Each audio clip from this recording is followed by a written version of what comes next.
A police officer rescues a lost dog, and what's around the animal's neck leaves him speechless. The amber glow of streetlights cast long shadows across Green Valley's deserted streets as Sergeant Tom Miller drove his final patrol of the night. 20 years on the force had taught him to trust his instincts, and something about the rundown animal shelter ahead made him slow his cruiser. Through the settling fog, a lone figure caught his eye, a German shepherd, sitting motionless by the rusted gates. Tom's heart skipped a beat. The dog's posture, even in its weakened state, carried a familiar dignity. As he approached, the shepherd's ears twitched, and their eyes met. Tom felt the world stop spinning. Shadow, his voice cracked, barely a whisper. The dog's tail moved slightly, a ghost of the confident wag he remembered. Tom's trembling fingers reached for the worn collar, brushing away years of dirt to reveal the engraving he had made himself, Shadow, property of Tom Miller. 3 years of searching, of empty leads and fading hope, crystallized in this moment. But as relief flooded through him, it was quickly replaced by rage. Shadow's once proud frame was scarred and emaciated, telling a story of cruelty that made Tom's blood run cold. The early morning sun filtered through Tom Miller's kitchen window, casting a soft glow on Shadow's sleeping form. The German shepherd's chest rose and fell with each breath, a sight Tom had yearned to see for 3 long years. As he sipped his black coffee, his mind wandered back through the path that had led them here. 23 years ago, fresh out of the police academy, Tom Miller had arrived in Green Valley with dreams of making a difference. His dedication to the K-9 unit wasn't just a career choice, it was a calling. The walls of his modest home told the story, photographs of graduating classes, commendations for bravery, and at the center, a wedding photo. Sarah Miller's smile still lit up the room, even if only in memory. Sarah had been the one who encouraged Tom to pursue the K-9 unit. "You have a gift," she'd say, watching him work with the dogs. Her death in a car accident 8 years ago had nearly broken him. The drunk driver had taken more than his wife. He'd taken their chance at the family they'd planned. The empty nursery upstairs remained untouched, a shrine to dreams unrealized. Shadow came into his life 6 months after Sarah's passing. The German shepherd puppy, initially deemed too sensitive for police work by other handlers, had connected with Tom instantly. Where others saw weakness, Tom recognized a depth of empathy that made Shadow exceptional. Together, they became Green Valley PD's most successful K-9 team, with a track record that spoke for itself: 37 successful missing persons cases, countless drug busts, and 2 life-saving interventions. But their partnership went beyond statistics. Shadow became Tom's anchor, the reason to keep going when grief threatened to overwhelm him. Every morning began with their run through Peterson Park. Every evening ended with Shadow's head resting on Tom's lap as they sat on the porch, watching the sun set behind the mountains. They weren't just handler and K-9, they were family. The disappearance happened during what should have been a routine operation. The details of that night still haunted Tom: the warehouse raid, the gunfire, the chaos. When the smoke cleared, Shadow was gone. No body was found, no blood trail to follow. Just emptiness and questions that kept Tom awake night after night. The department conducted a standard search, but after 2 weeks, Shadow was officially declared lost in the line of duty. A memorial plaque was added to the station's wall of honor. Everyone expected Tom to move on, to accept another K-9 partner. But they couldn't understand that Shadow wasn't just a police dog. For 3 years, Tom spent every free moment searching. He followed leads across 3 states, used all his vacation days chasing rumors of German shepherd sightings. His colleagues watched with a mixture of pity and concern as he refused to give up hope. Some, like veteran detective Martha Wilson, supported his quest. Others whispered that grief had finally broken Sergeant Miller. Now, watching Shadow's scarred body rise and fall with each breath, Tom felt a complex mixture of emotions. Relief warred with rage, joy tangled with guilt. The dog's physical condition told a story of abuse that made his stomach churn. Shadow's once gleaming coat was dull and patchy, his proud frame gaunt.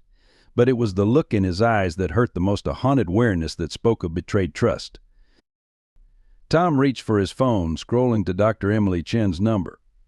The veterinarian had been one of the few who never doubted, who kept Shadow's missing poster in her clinic window long after others had taken theirs down. She needed to see Shadow to help him heal.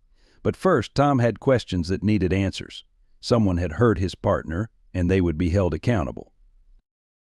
The Green Valley Police Department stood like a weathered sentinel at the heart of downtown, its brick facade telling stories of decades of service. Inside, the morning shift change brought the usual bustle of activity, but today felt different. Word of Shadow's return had spread quickly through the ranks, creating ripples of tension and whispered conversations. Detective Martha Wilson watched from her desk as Tom made his way through the bullpen. At 62, with 35 years on the force, Martha had seen generations of officers come and go. She'd known Tom since he was a rookie, had watched him rise through the ranks, and had stood by him through Sarah's death. When Shadow disappeared, she was one of the few who understood why Tom couldn't let go. "They're saying Shadow's back." Jack Thompson, a fresh-faced officer 2 years out of the academy, leaned against her desk. Is it true? Detective Jack had joined the force just after Shadow's disappearance, but he'd heard all the stories. Tom and Shadow were legends in the department, their cases studied by new recruits. Martha nodded slowly, her eyes following Tom as he headed toward Chief Bennett's office. "It's true, Jack. But something's not right about this whole situation." She'd learned to trust her instincts over the years, and right now they were screaming that Shadow's return was just the tip of a very dark iceberg. Chief Richard Bennett's response to the news had been oddly muted. Where others expressed surprise and joy, he remained professionally detached, speaking of protocols and procedures. Martha had known Richard for 20 years, had supported his rise to chief, but lately something about him had changed. Small things: redirected investigations, misplaced evidence, unexplained budget allocations. The department itself had shifted under Bennett's leadership. The old guard, officers who remembered Green Valley PD's community-first approach, found themselves increasingly sidelined. Newer recruits were encouraged to focus on statistics and rapid response times rather than building relationships with the community.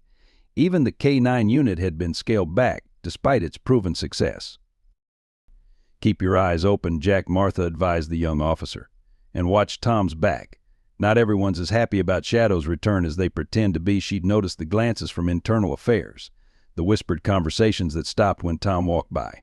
Something was brewing, and she intended to find out what. Jack understood the warning. He'd grown up in Green Valley, had watched Tom and Shadow work when he was still in high school. Their partnership had inspired his own career choice. "You think someone in the department was involved in Shadow's disappearance?" he asked, keeping his voice low. Martha's silence was answer enough. She remembered the night Shadow vanished, the delayed backup, the conveniently malfunctioning radio, the hastily closed investigation. At the time, grief and chaos had obscured the inconsistencies. But now, with Shadow's return, old questions resurfaced with new urgency. Through the glass walls of Bennett's office, she watched Tom gesturing passionately, probably arguing for time to investigate Shadow's reappearance. The chief's expression remained impassive, his responses measured and controlled. Too controlled, Martha thought, for someone hearing about the miraculous return of one of his department's most decorated K-9 officers. "Things are going to get complicated," Martha said, finally turning back to Jack. "Tom's going to need allies he can trust. Are you ready for that kind of heat?" Rookie, her piercing gaze challenged the young officer, testing his resolve. Jack straightened, his jaw set with determination. "Shadow and Tom were the reason I became a cop. Whatever's coming, I'm in." His loyalty was refreshing in a department increasingly divided by politics and ambition. Dr. Emily Chin's veterinary clinic sat on the outskirts of Green Valley, a modern facility nestled among old oak trees. The early morning sun had barely risen when Tom's cruiser pulled into the empty parking lot. In the back seat, Shadow remained unnaturally still, his eyes fixed on the building with an intensity that spoke of both fear and resignation. "His physical condition is alarming," Dr. Chin said, her gentle hands moving methodically over Shadow's scarred body. The German Shepherd flinched at every touch but didn't resist, a behavior so unlike the confident police dog she'd known. "He's at least 20 pounds underweight, showing signs of prolonged malnutrition and multiple poorly healed injuries." Tom stood nearby, his fists clenched as Dr. Chin cataloged the damage. Shadow's once gleaming coat was matted and dull, with patches missing entirely. Deep scars crisscrossed his ribs and back, telling stories of systematic abuse. But it was the fresh wounds that made Tom's blood boil, evidence that Shadow's suffering had continued until very recently. Some of these injuries are defensive, Dr. Chen noted, pointing to marks on Shadow's legs and chest. He was fighting back against something or someone. She paused, examining a particularly troubling scar near his throat. Tom, this wasn't random cruelty. These marks suggest training. Negative reinforcement taken to extreme levels. The implications hung heavy in the air. Shadow had been one of the best trained police dogs in the state.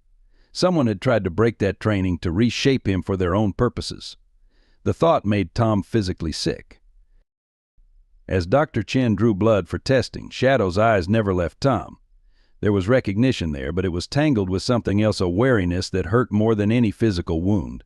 The unquestioning trust they'd once shared had been replaced by a fragile, tentative connection. The psychological trauma may be harder to heal than the physical injuries, Dr. Chen warned, preparing medications. He's experiencing severe PTSD. The fact that he's allowing us to handle him at all is remarkable. It speaks to his underlying training and his memory of you.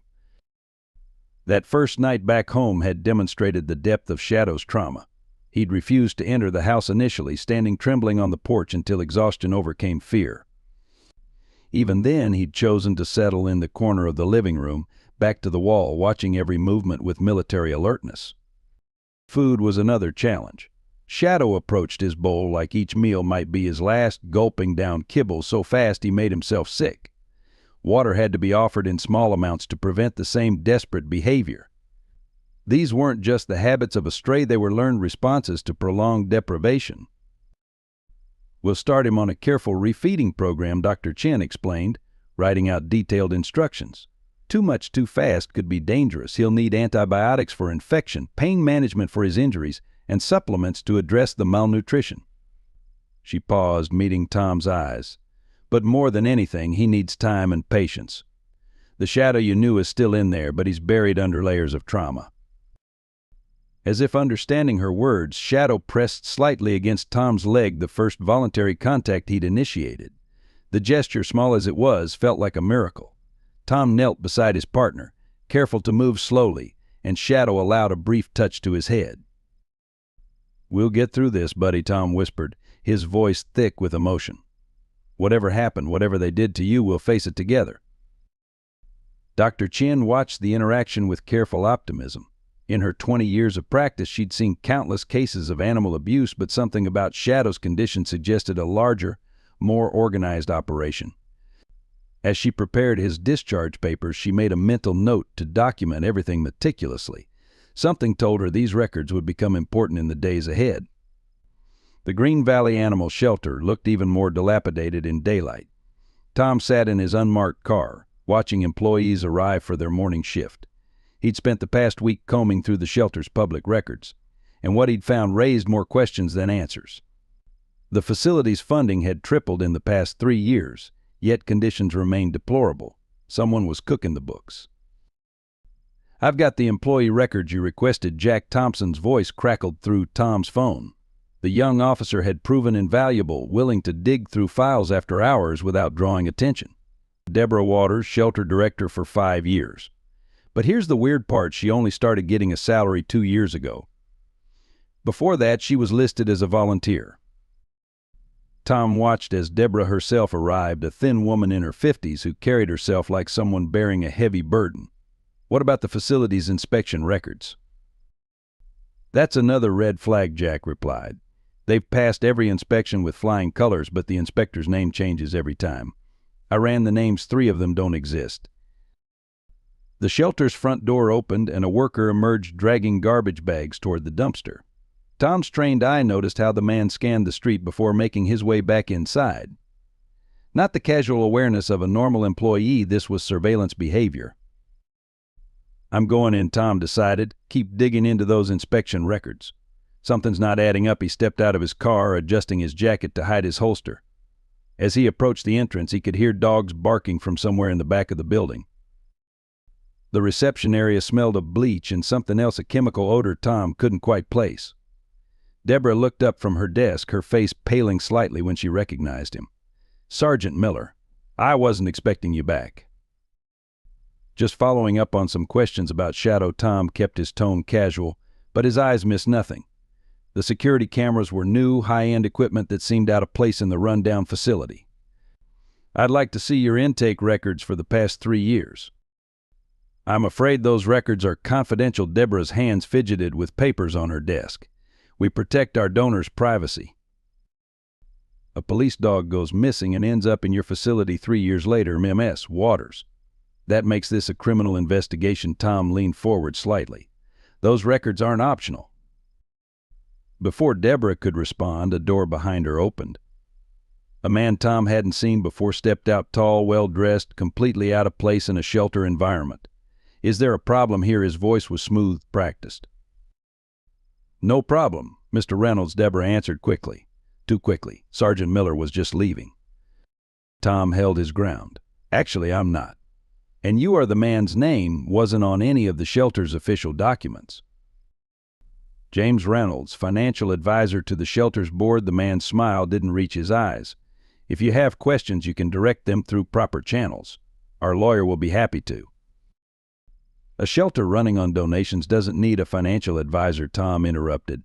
"And it definitely doesn't need lawyers to explain basic intake records." Reynolds' smile tightened. "Times have changed, Sergeant. Even nonprofits need professional management. Now, if you'll excuse us, we have work to do." As if on cue, a cacophony of barking erupted from the back of the building, followed by the sound of metal doors slamming. Reynolds glanced sharply at Deborah, who hurried through the back door without a word. Tom noticed everything: the way Reynolds positioned himself between Tom and the door, the subtle hand signal he gave to someone out of sight, the fresh scratch marks on the recently installed security door.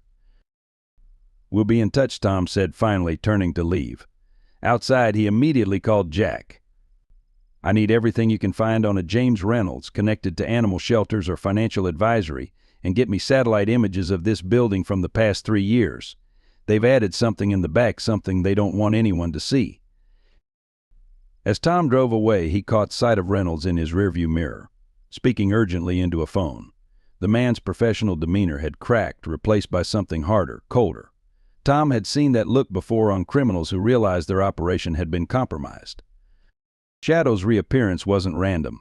The shelter, the mysterious funding, the excessive security, it all pointed to something organized, something that went far beyond animal abuse. But why take a police dog? Why keep him alive for 3 years? And why let him be found now? The answers were in that building, Tom was sure of it. But as he turned onto the main road, he noticed a black SUV pulling out behind him. The investigation had just become a lot more dangerous. The morning briefing room at Green Valley PD hummed with tension. Tom stood before Chief Bennett and the department heads, presenting his findings about the shelter. The chief's expression remained impassive, but his fingers drummed steadily on the conference table, a tell Tom had learned to recognize over the years. "Let me get this straight," Bennett interrupted, his voice carrying that careful neutrality that usually preceded a shutdown. "You're suggesting that our local animal shelter is running some kind of criminal enterprise because they have updated security and proper financial management." "I'm suggesting," Tom responded, keeping his own voice level, "that a municipal shelter suddenly receiving triple its normal funding, with non-existent inspectors and a mysterious financial advisor, deserves investigation, especially when my missing K9 partner shows up there showing signs of systematic abuse." Captain Sarah Anderson, head of internal affairs, cleared her throat. "Chief, I have concerns about Sergeant Miller's objectivity in this matter. His emotional connection to the dog might be clouding his judgment." Tom felt the room shift. Several senior officers avoided his gaze while others exchanged knowing looks. They'd been waiting for this, waiting to dismiss his concerns as the desperate reaching of a grieving handler. "My judgment is just fine," Tom countered, laying out photographs Dr. Chen had taken of Shadow's injuries. "These marks aren't random. They're consistent with specialized training techniques perverted into abuse. Someone tried to reprogram a police dog. That should concern all of us." Detective Martha Wilson spoke up from her corner seat. "Tom's right. This goes beyond one missing K9. If someone's targeting police dogs, we need to investigate." Her support carried weight. Martha's instincts were legendary in the department. Chief Bennett raised his hand for silence. Sergeant Miller, while I appreciate your concern, we can't launch a full investigation based on circumstantial evidence. The shelter has powerful donors who won't appreciate police harassment. For now, I'm ordering you to stay away from the facility." "With all due respect," Chief Tom began, but Bennett cut him off. "That's an order, Sergeant. Focus on Shadow's rehabilitation. Let professional standards handle any investigation into the shelter." As the meeting dispersed, Tom noticed Jack Thompson lingering by the door, his young face troubled. The rookie had been running background checks on shelter employees, and something in his expression said he'd found something significant. In the hallway, Martha caught up with Tom. "That was too neat," she muttered, keeping her voice low. "Bennett shut you down awfully fast for someone who used to champion every K-9 case that came across his desk." Tom nodded. The chief's reaction had been odd. 3 years ago, Bennett had authorized an extensive search for Shadow, pulling resources from other departments. Now he seemed almost eager to bury the investigation. "Watch yourself," Martha warned. "Anderson's been asking questions about your overtime, your case closure rates since Shadow disappeared. They're building something." Before Tom could respond, Captain Anderson emerged from the briefing room. "Sergeant Miller," a word or tone made it clear it wasn't a request. "We'll need all your notes and photos regarding the shelter. Professional standards will handle this from here." Tom met her gaze steadily. "Of course, Captain. I'll have everything on your desk by end of day." They both knew he'd already made copies of everything. As Anderson walked away, Jack Thompson approached, pretending to review paperwork. "That financial advisor Reynolds," he whispered. "He's connected to 3 other shelters in different states. All of them had suspicious fires within 6 months of his arrival. All records destroyed." Tom's pulse quickened. This wasn't just about Shadow anymore.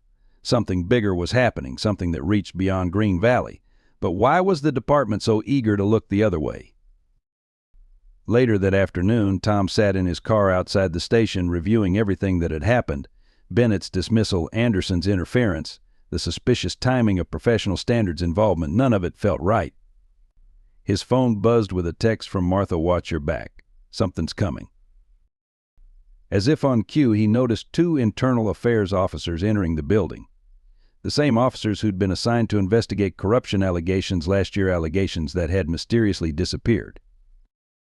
Tom started his car, his mind racing. He couldn't trust the official channels anymore. Someone in the department was involved in whatever had happened to Shadow, someone with enough influence to shut down investigations and bury evidence. The question was, how high did it go? As he pulled away from the station, he didn't notice the security camera following his movement, or the figure watching from Bennett's office window, already dialing a familiar number. The sound of breaking glass shattered the pre-dawn quiet of Tom's house. He rushed downstairs to find Shadow trembling in the corner of the living room, surrounded by the remains of a fallen picture frame. The photograph, one of Tom and Shadow at their academy graduation, lay face up among the shards, a reminder of happier times. "Easy, boy," Tom spoke softly, maintaining his distance. Shadow's eyes were wild, his breathing rapid. These night terrors had become routine over the past week. Sometimes the triggers were obvious, sudden noises, quick movements. Other times, like now, Shadow seemed to be fighting invisible demons from his past. Dr. Chen had warned him about this. "PTSD in dogs isn't so different from humans," she'd explained. "The brain remembers trauma, and the body reacts." She'd given Tom a detailed recovery protocol, but watching his once confident partner dissolve into panic still broke his heart. The morning sunlight gradually filled the room as Tom sat on the floor, keeping a respectful distance while talking quietly to Shadow. He talked about their old cases, the lives they'd saved together, the quiet evenings they'd spent on the porch. Slowly, Shadow's breathing steadied. His tail, tucked tightly against his body during the episode, relaxed slightly. Progress came in small moments. Yesterday, Shadow had accepted food directly from Tom's hand, a huge step forward from the frantic, defensive eating of his first days home. This morning, before the terror hit, he'd actually wagged his tail at the sight of his old training ball. But there were setbacks, too. Shadow still wouldn't enter the kitchen, something about that space triggering intense anxiety. He refused to walk through doorways unless Tom went first, and even then he would hesitate, scanning for threats. Most concerning was his reaction to uniforms. Any uniformed officer, even those he'd known before, sent him into a state of high alert. "What did they do to you, buddy?" Tom wondered aloud, noticing how Shadow's ears twitched at certain words. The dog's training was still there. He responded to basic commands when calm, but something had been layered on top of it. Something that had tried to override years of positive reinforcement with fear and pain. Dr. Chin arrived for her weekly checkup, her presence one of the few constants Shadow seemed to trust. She moved slowly, letting Shadow approach her on his own terms. Her examination revealed continuing improvement in his physical condition, wounds healing, weight gradually increasing, but her concern showed when she observed his behavior. "The hypervigilance isn't decreasing," she noted, watching Shadow position himself to keep both humans in sight. "And these new stress behaviors, the excessive grooming, the pacing at night, they're getting worse. Tom, I think he's trying to tell us something." As if confirming her words, Shadow suddenly stood, moving to the window with focused intensity. Outside, a black SUV drove past the house the third time this week. Shadow's reaction wasn't fear this time, but something closer to his old police training. He was alerting to a threat. He remembers more than they wanted him to, Tom realized. That's why he ended up at the shelter. He wasn't just escaping abuse, he was bringing evidence to the one person he trusted. Dr. Chin nodded slowly. "Dogs don't think in terms of evidence and investigations, but they understand loyalty. Whatever happened to him, whatever he saw, his core training won out. He came back to you." The implications were staggering. Shadow wasn't just a victim, he was a witness. His behavior, his triggers, his specific reactions, they all pointed to something systematic. Something that someone had gone to great lengths to cover up. As Dr. Chin packed up her medical bag, she hesitated. "Tom, be careful. In abuse cases this organized, the perpetrators usually don't just walk away. They'll want to make sure Shadow can't reveal what he knows." Tom watched as Shadow returned to his spot by the window, his posture alert but no longer panicked. 3 years of trauma had changed him, but underneath the fear, the loyal partner Tom had known was fighting to resurface. Every recovered memory, every small victory over fear, brought them closer to the truth. The black SUV passed by again, slower this time. Shadow's low growl carried a clear message. He wasn't just a victim anymore. He was ready to fight back.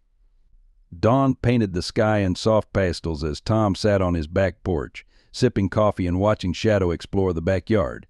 It had become their morning ritual over the past 2 weeks, a quiet time of healing for both of them. Today marked a small victory. Shadow had ventured past the middle of the yard for the first time, his nose working the ground with growing confidence. "That's it, buddy," Tom encouraged softly, keeping his voice low and steady. They'd learned the hard way that loud praise could still trigger Shadow's anxiety. Every interaction required patience, every step forward celebrated in quiet understanding rather than exuberant display. The morning routine had evolved naturally. Shadow would wake at first light, his internal clock still precisely tuned despite everything he'd endured. Tom would find him waiting by the back door, no longer trembling at thresholds. They'd spend an hour outside, Shadow gradually reclaiming his territory, while Tom provided silent support from his porch chair. Today, Shadow did something new. He approached the old oak tree where they'd once spent countless hours training, his tail giving a tentative wag. Tom's heart tightened as Shadow pawed at the ground beneath it, unearthing a weathered tennis ball they'd lost months before his disappearance. "Remember those days?" Tom asked quietly. Shadow looked up, the ball still untouched. 3 years ago, he would have immediately brought it to Tom, eager to play. Now he seemed caught between instinct and learned fear, wanting to engage but held back by invisible barriers. Tom set his coffee down and slowly slid from his chair to sit on the porch steps. He didn't reach for the ball or call Shadow over. Instead, he waited, letting his partner make the choice. Minutes passed in silence, broken only by the morning birds and distant traffic. Finally, Shadow took a step forward, then another. The ball remained where he'd found it, but he approached Tom with growing purpose. When he reached the steps, he did something he hadn't done since his return. He lay down at Tom's feet, his body relaxing slightly as he pressed against Tom's leg. "Good boy," Tom whispered, tears threatening at the corners of his eyes. Slowly telegraphing his movements, he reached down to scratch behind Shadow's ears. The dog tensed momentarily but didn't pull away. progress measured in heartbeats and trust rebuilt in breaths. Inside, Tom had been making changes too. The kitchen, which had triggered such intense reactions in Shadow, had been rearranged. The metal bowls that caused him to flinch were replaced with ceramic ones. The clicking gas stove that sent him into panic was covered when not in use. Slowly, the space was becoming less threatening. Their evenings now had a pattern as well. Tom would read case files on the couch while Shadow lay nearby, always positioned to watch both Tom and the nearest exit. Sometimes, when the night was quiet and Shadow seemed calm, Tom would talk to him about their old cases, about Sarah, about the lonely years of searching. Shadow would listen, his eyes fixed on Tom with an intensity that suggested he understood more than anyone might expect. The breakthrough came unexpectedly one evening. Tom had dozed off on the couch, case files scattered across his chest. He woke to find Shadow standing over him, not in his usual defensive posture, but in the alert stance of a police dog who'd detected a threat. Outside, a car door slammed, followed by footsteps on the front walk. Before Tom could rise, Shadow moved to the front door, his body language transforming. This wasn't the traumatized shelter dog, this was a trained K-9 officer ready to protect his partner. When Tom opened the door to find only a misdelivered package, Shadow maintained his vigilant position until he was certain the threat had passed. "You're still in there," Tom said softly as Shadow finally relaxed. "Under all that pain, you haven't forgotten who you are." Shadow turned to him then, and for a brief moment Tom saw a flash of his old partner in those eyes, loyal, determined, unbroken. Dr. Emily Chen's veterinary clinic had become more than just a medical facility for Shadow. It was a safe haven. The weekly checkups had evolved into something of a community gathering. Today, as Tom led Shadow through the clinic's side entrance, they were greeted by familiar faces. "There's our brave boy, Mrs. Peterson," the elderly widow from 2 streets over called softly from her usual chair. She'd been bringing treats specially made according to Dr. Chen's dietary guidelines since hearing of Shadow's return. Her own German Shepherd had been one of Shadow's first successful search and rescue finds years ago. The waiting room had changed subtly over the past weeks. Signs asking for quiet were posted prominently. The usual metal chairs had been replaced with cushioned seating that didn't scrape against the floor. Even the lighting had been adjusted to be less harsh. Dr. Chen had transformed her entire practice to accommodate one very special patient. "His weight's up another 2 pounds, Dr. Chen announced after the examination, her smile genuine. "And look at how his coat's improving." She gestured to Shadow's back, where the patchy fur was finally growing in evenly. "The community support has made all the difference." She wasn't exaggerating. The Neighborhood Watch, led by retired Marine Frank Collins, had organized a rotating schedule of volunteers to monitor suspicious vehicles around Tom's house. The black SUV hadn't been seen in days. Local dog trainers offered their expertise, helping Tom understand Shadow's new triggers and how to work through them. Sarah Mitchell, who ran the local pet supply store, appeared in the doorway with her arms full of supplies. "I brought those calming aids we talked about," she said, setting down an array of specialized toys and treats. "And Mark from the hardware store asked me to tell you he's finished reinforcing your back fence. No charge." Tom felt his throat tighten. The community's response had been overwhelming. When word spread about Shadow's return and condition, people he'd helped over the years stepped forward without hesitation. They remembered the countless times Tom and Shadow had gone above and beyond, finding lost children, protecting homes, being there when needed. "The newspaper wants to do a follow-up story," Dr. Chen mentioned, checking Shadow's healing scars. "I told them it would depend on Shadow's comfort level, but it might help. People need to know what happened, and someone might recognize something important." The local paper had already run one article about Shadow's return, carefully worded to protect the ongoing investigation. The response had been immediate. Tips started flowing in about suspicious activities at the shelter. Other dog owners came forward with stories of their pets going missing. A pattern was emerging, one that suggested Shadow's case wasn't isolated. "We've started a support group," Mrs. Peterson added, her voice carrying years of wisdom. "Every Thursday evening at the community center, for people whose pets have disappeared, the stories they're sharing. Tom, this is bigger than we thought." Shadow, who had been resting quietly during his examination, suddenly lifted his head. Through the clinic's window, he'd spotted Jack Thompson parking his patrol car. Unlike his reaction to other uniforms, Shadow's tail gave a slight wag. The young officer had earned the dog's trust through quiet consistency, spending his off-duty hours helping with Shadow's rehabilitation. "Got those security camera feeds you asked for," Jack announced quietly as he entered. He didn't approach Shadow directly but sat down nearby, letting the dog choose whether to interact. "And Mrs. Rodriguez from the coffee shop across from the shelter says she's noticed some late-night deliveries. She's been keeping notes." The community's involvement had transformed a lonely investigation into a coordinated effort. Every day brought new information, new allies, new resources. People weren't just supporting Shadow's recovery, they were demanding answers about what had happened to him and other missing pets. Dr. Chin finished her examination and stepped back, her expression thoughtful. "You know, in all my years of practice, I've never seen anything quite like this. Not just Shadow's recovery, but the way everyone has come together. Whatever happened to him, whoever did this, they didn't count on facing an entire community." Shadow moved to the window, watching as more familiar faces arrived. The retired K9 handler who'd been helping with Shadow's retraining, the local groomer who specialized in traumatized dogs, neighbors bringing more home-cooked meals for Tom. Each person represented another thread in the protective web that had formed around Shadow and his partner. The training field behind the police station lay quiet in the early morning light. Tom stood with Martha Wilson and Jack Thompson, watching as Shadow methodically worked through a series of basic commands. The progress was remarkable, where once the dog had flinched at every command, he now moved with growing confidence. "He's remembering," Martha observed, her experienced eyes missing nothing.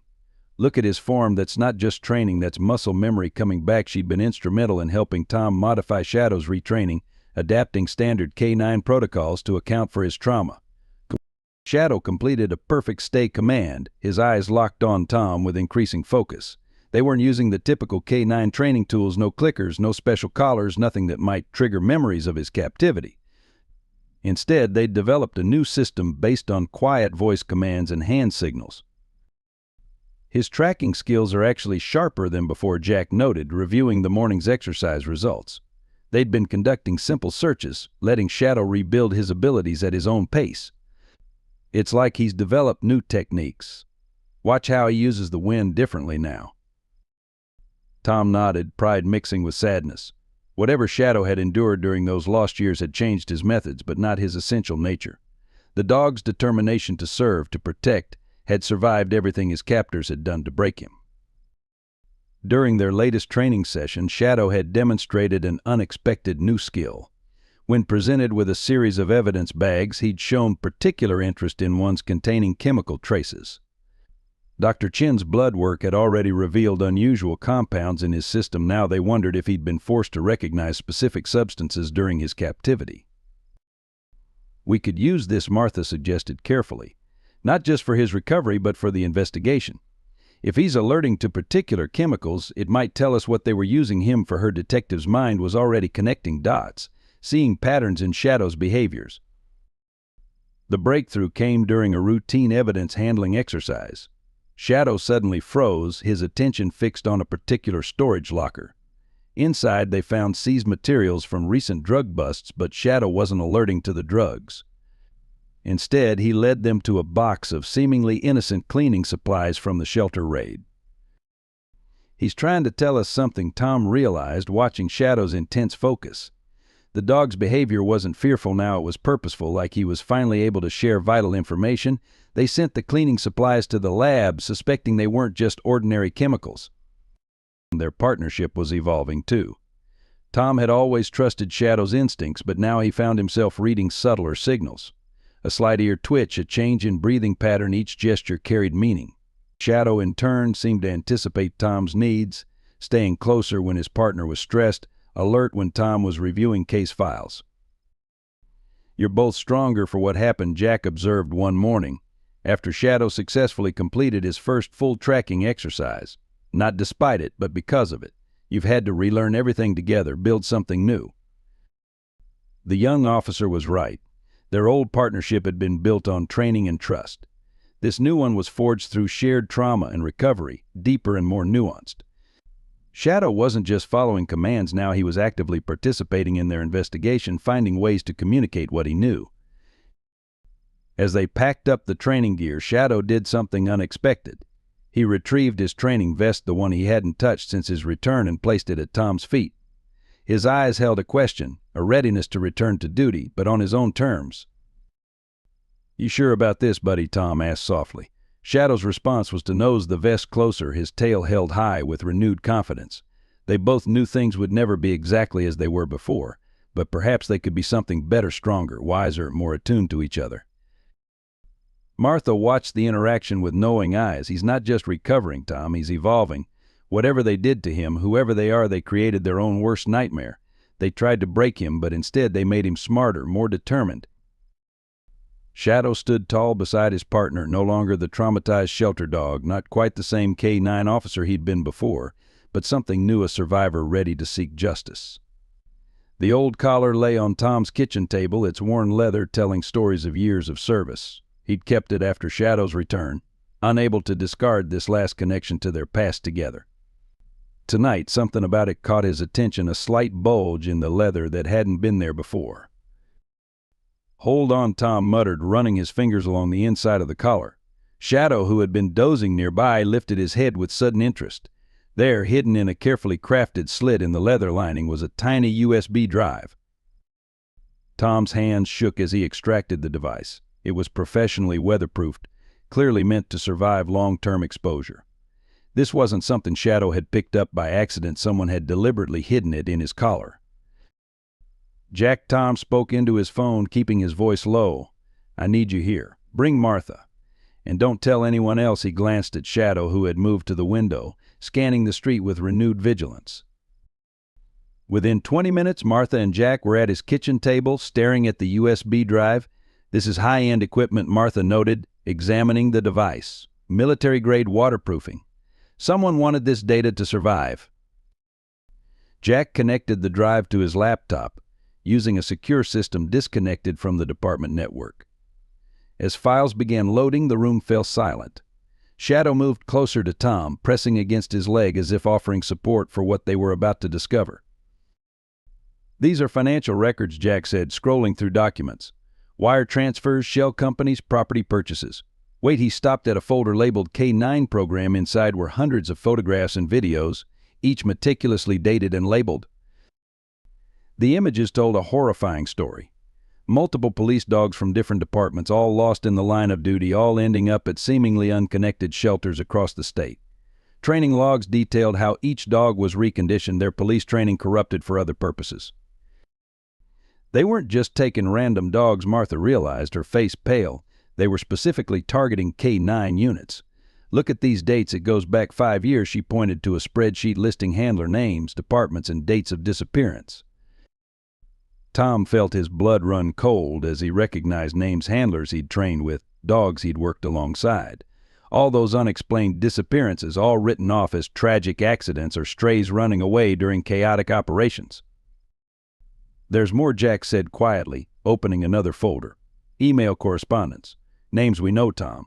People in our department, in City Hall, and other precincts." He turned the screen, showing emails that made Tom's heart stop. Communications between James Reynolds from the shelter and several high-ranking police officials. Shadow suddenly growled, moving to the front window. Moments later, they heard a car slow down outside. Martha quickly shut down the laptop while Jack killed the lights. They waited in tense silence until the vehicle moved on. "They know," Tom said grimly.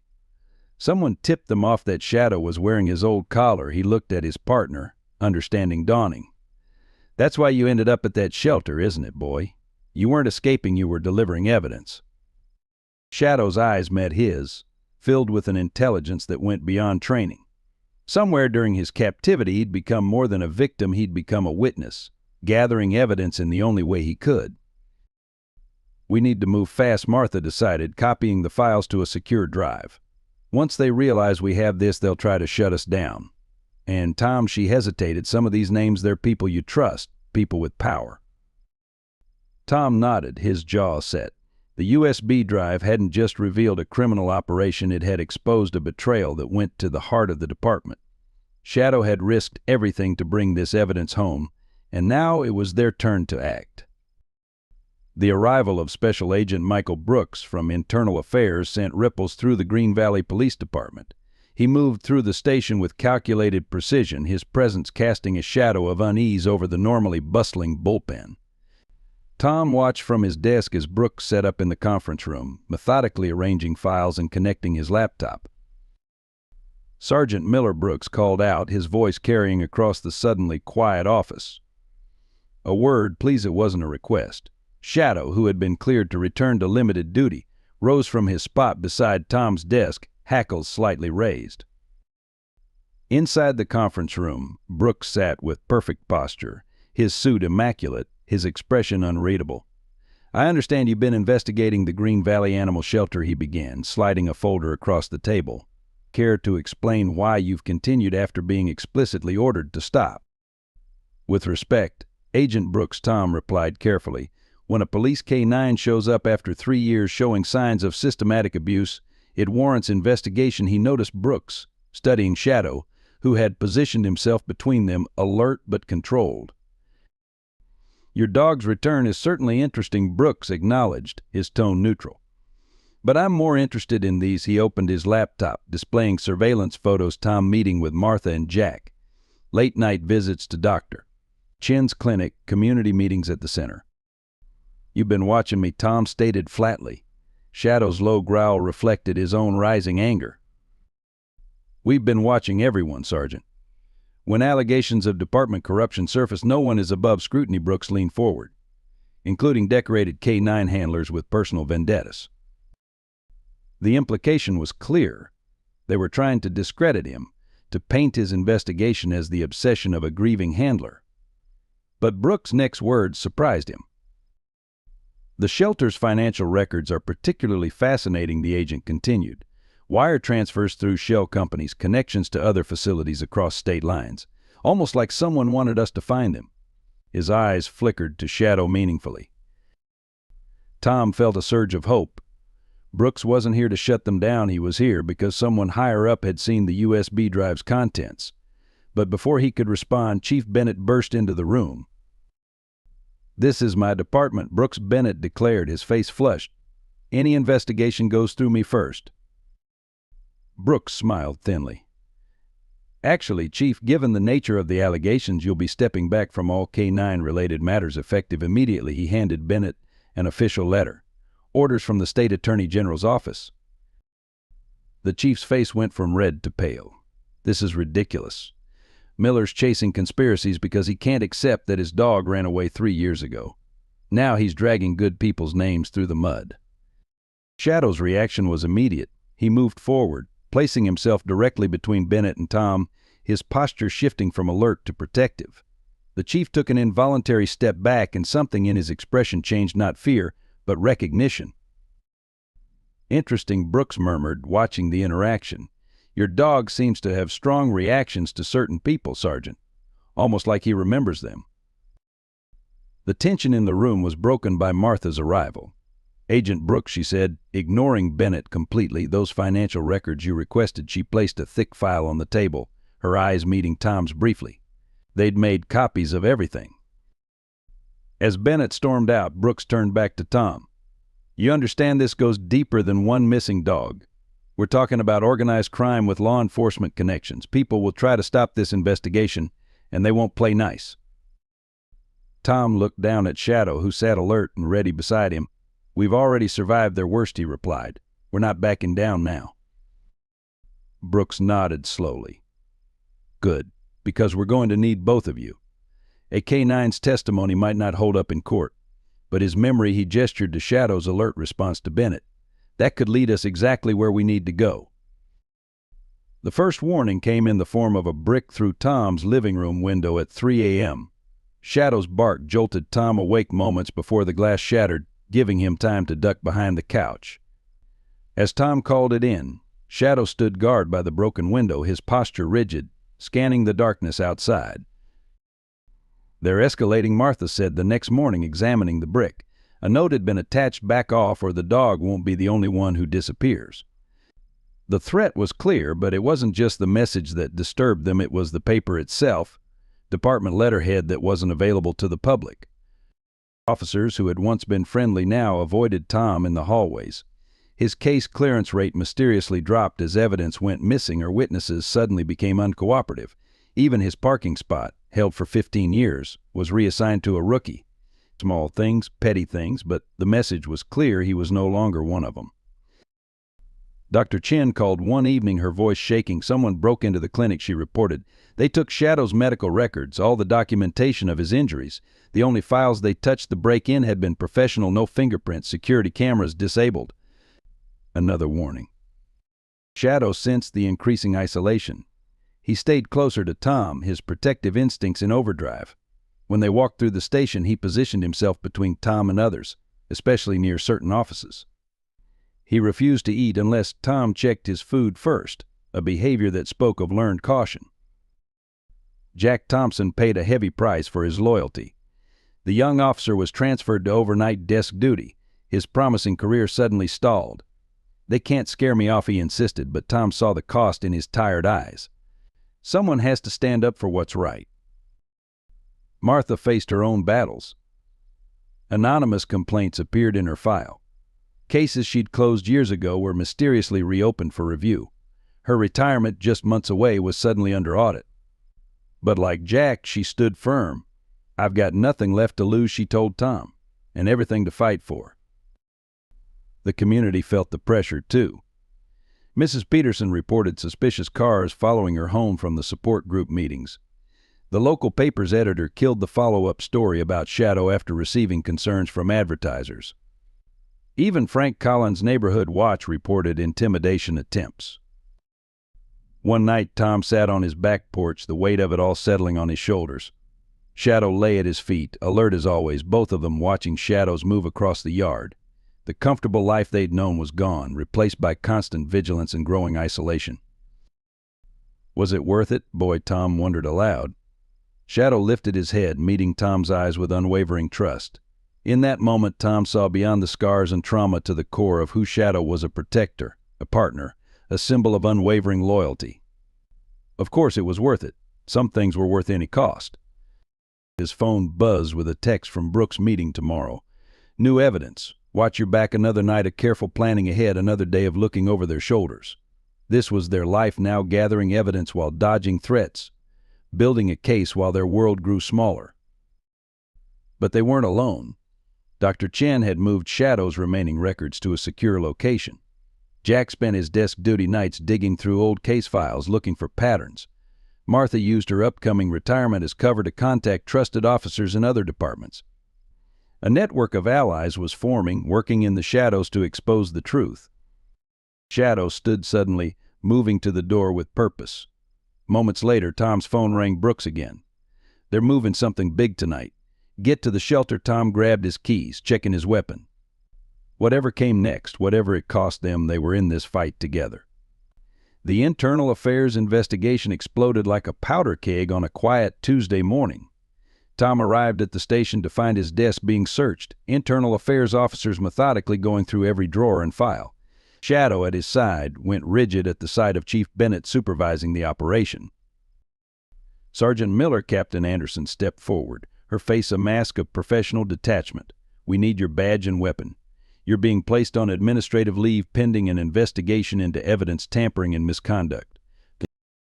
The bullpen fell silent. Officers who had worked alongside Tom for years suddenly found their computer screens fascinating. Only Jack Thompson stood up, starting to protest, but Martha caught his arm, shaking her head slightly. This wasn't the time for heroics. The evidence from the Riverside drug bust, Anderson continued, holding up a file. The samples were compromised. Your signature on the chain of custody form. She paused, letting the implication sink in. And there are discrepancies in your overtime reports coinciding with your shelter investigation. Tom felt a cold anger settle in his chest. The Riverside evidence had been solid. He'd processed it himself. Someone had accessed the evidence locker, someone with high-level clearance. Shadow's low growl suggested he knew exactly who. "You'll need to leave the premises immediately," Anderson continued. "And Miller? The dog stays. He's department property." Like hell, Tom's voice cut through the tension. Shadow pressed against his leg, a solid presence grounding him.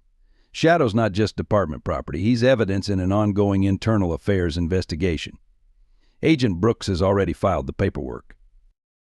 Bennett's face darkened. Brooks doesn't have jurisdiction here. Actually, Chief Martha interrupted, approaching with her own file. He does. These orders came directly from the State Attorney General's office yesterday. She handed copies to Anderson and Bennett, her expression neutral but her eyes gleaming. Shadow remains with Sergeant Miller during the investigation. The chief's mask slipped for just a moment, revealing something ugly beneath the professional veneer. Shadow caught it too, his posture shifting subtly into a defensive stance. As Tom cleared his desk, he noticed things missing: case notes he'd carefully filed, witness statements from the shelter investigation. They'd been thorough in their sabotage, but they didn't know about the copies secured in various locations, or the digital evidence Jack had been quietly backing up for weeks. "Your father would be ashamed," Bennett said quietly as Tom passed, pitched for his ears only. "He built this department's K-9 program from nothing, and you're destroying his legacy with these wild accusations." Tom stopped, meeting his chief's eyes. "My father taught me that a good cop follows the evidence no matter where it leads, even when it leads to friends." The mention of his father, a legendary K-9 handler who died in the line of duty, was calculated to hurt, but it only strengthened Tom's resolve. Outside, the morning sun felt cold. Officers watched through the windows as Tom walked to his car, Shadow matching his pace perfectly. They'd trained for countless scenarios, but nothing prepared them for walking away from their own department. "You'll want to see this." Martha caught up with him in the parking lot, slipping a thumb drive into Tom's pocket. Security footage from the evidence locker, past 3 months. Took some creative computer work from Jack to get it, but... She glanced around carefully. "Watch it somewhere safe." Tom nodded, understanding the risk she'd taken. "Martha." "Don't," she cut him off. "Just find what they're trying to hide." And Tom, her eyes were fierce. "When you do, burn it all down." As they drove away, Tom caught sight of Bennett in his rearview mirror, already on his phone. The chief's face was animated, angry. Whatever was coming next wouldn't be subtle. Shadow sat alert in the passenger seat, his eyes scanning constantly. He'd been through this before: betrayal, abandonment, the destruction of everything familiar. But this time was different.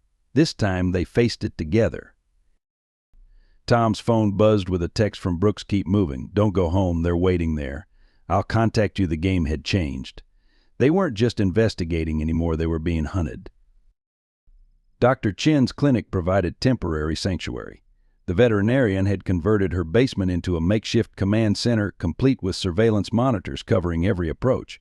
As Tom reviewed Martha's security footage on a laptop, Shadow's behavior began to change. The dog paced restlessly, his attention fixed on the video playing on screen.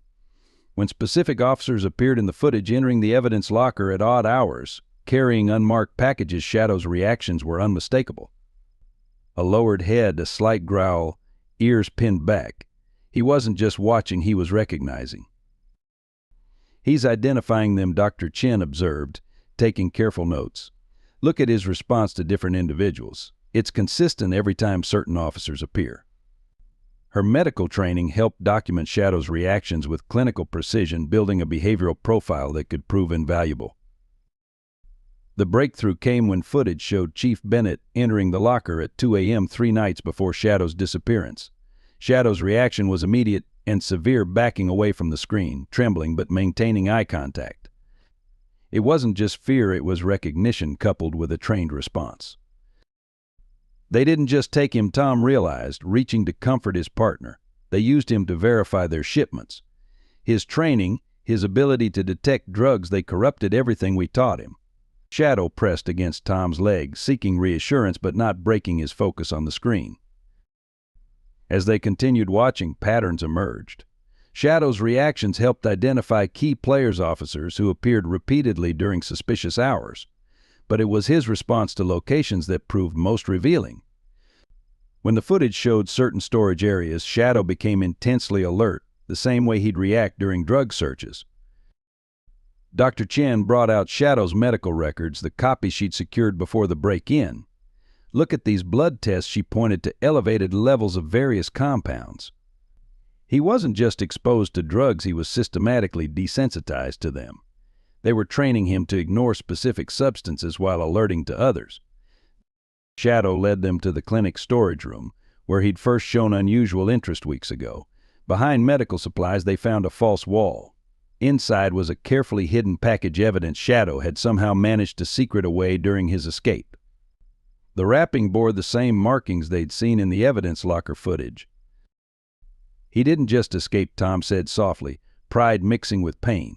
He was gathering evidence the whole time. Every place they took him, everything they made him do, he was remembering.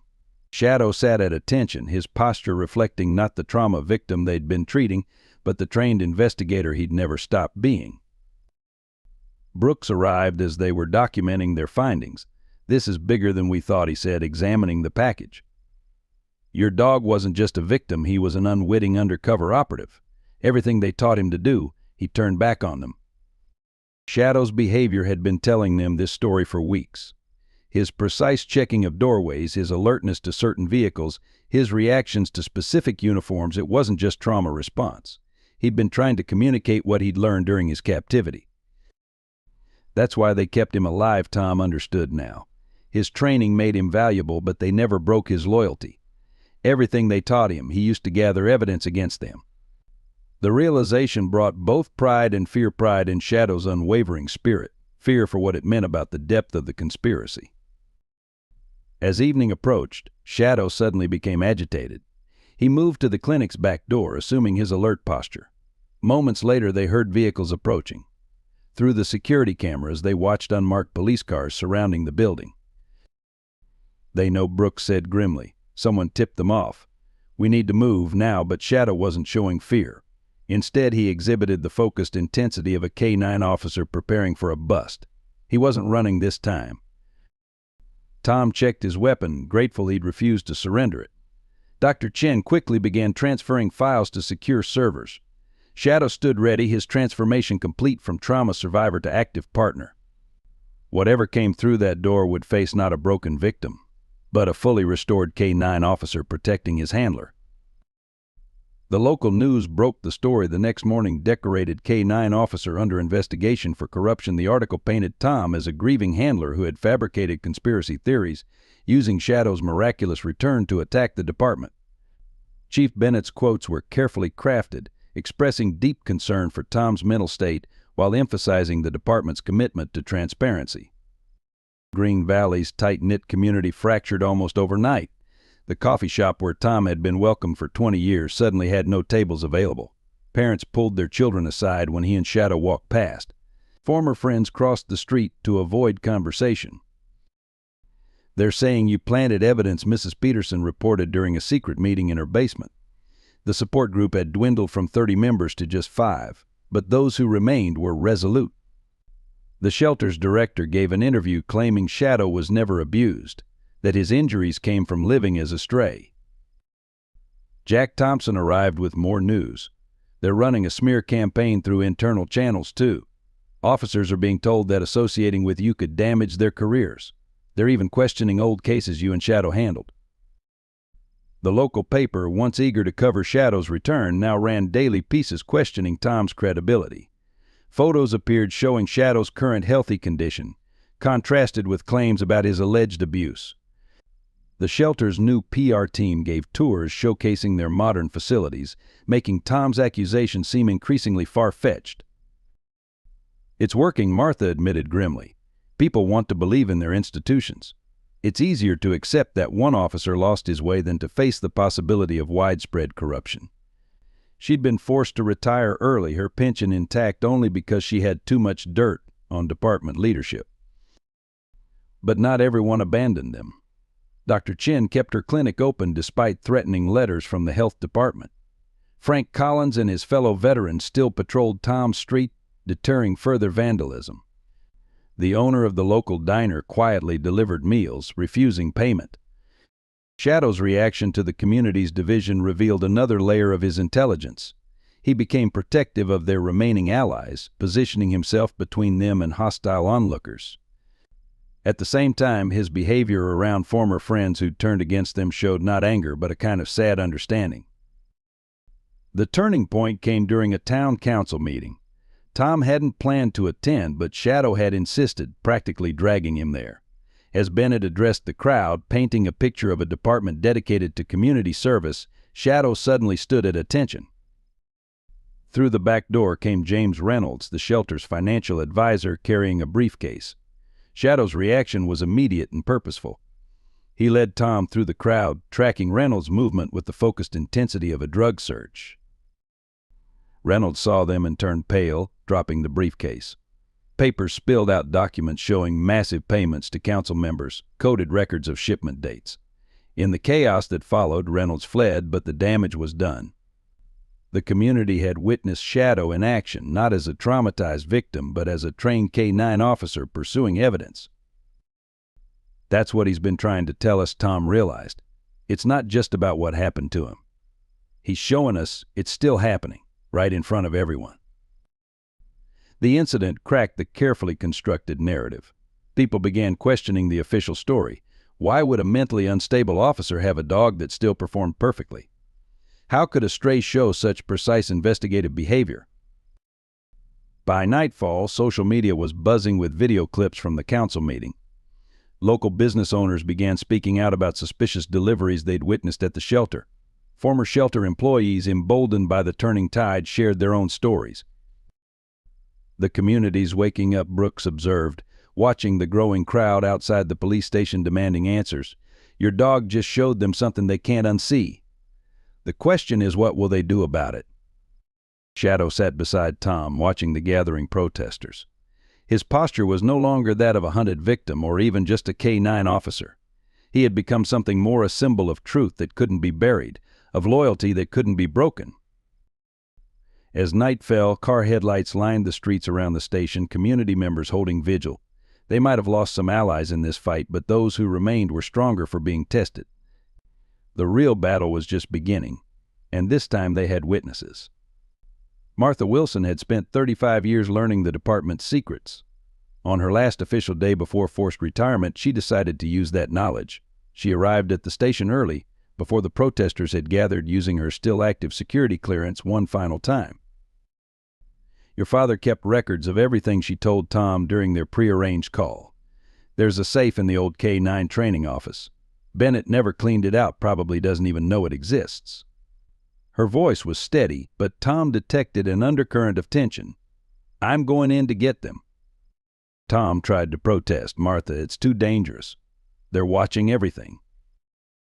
Listen to me, she cut him off. Your father documented every K-9 training session, every handler assignment, every dog they rejected from the program. If they were targeting specific dogs, the pattern will be in his records. A pause.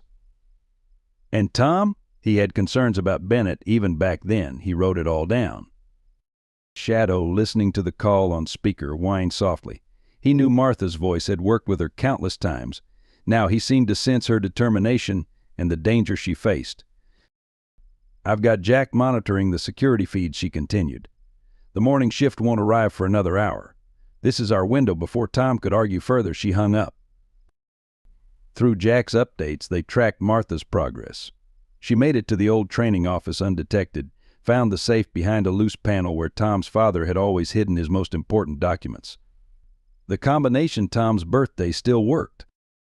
She's got the files, Jack reported via secure text, but Bennett just arrived early. He's headed toward the K-9 wing. Tom's heart raced. That wasn't Bennett's usual route, wasn't even close to his normal arrival routine. Martha saw him coming. She had choices: try to hide, attempt to bluff her way out, or make a run for it. She chose to protect the evidence. Jack, her last text read, South entrance. 2 minutes. Don't let Tom come in. What happened next emerged through witness statements and security footage. Martha, confident and unhurried, walked straight toward Bennett, carrying the files openly. She engaged him in conversation, positioning herself between him and the building's exit. Run these down to archives, they heard her say on the footage, handing a stack of papers to a junior officer. Those papers, they later learned, were decoys. The real files were already tucked into her bag, ready for a handoff. Bennett realized too late what was happening. By the time he understood which files Martha had accessed, she'd already passed her bag to Jack, who was waiting by the south entrance under the pretense of having car trouble. "You've got nothing," Bennett told her, his voice hard. Martha's response, caught clearly on security audio, would be remembered long after I've got 35 years of watching men like you destroy everything good about this department. And now, I've got proof. The official report would call it a heart attack, natural causes brought on by stress. But Jack, watching through the security feed, saw Bennett grab Martha's arm, saw her face contort in pain. By the time medical help arrived, Martha Wilson was gone, but so were the files, safely delivered to those who would use them to expose the truth. Tom received the package an hour later. Inside, along with his father's meticulous records, was a note in Martha's handwriting: "Some things are worth dying for. Make it count." Shadow sat beside Tom as he read through his father's journals, the dog's head resting on his knee. The evidence they needed had come at a terrible price. Now they had to make sure Martha's sacrifice wasn't in vain. The warehouse loomed against the darkening sky, its abandoned exterior belying the activity within. Tom's father's records had led them here, the central hub of the operation, where dogs were reconditioned before being distributed to various shelters. Shadow's reaction to the building confirmed everything. This was where he'd been held. 3 entrances, Brooks whispered, studying the thermal imaging display. Main loading dock, side door, and roof access. They've got at least 8 people inside. His state police tactical team was in position, waiting for his signal.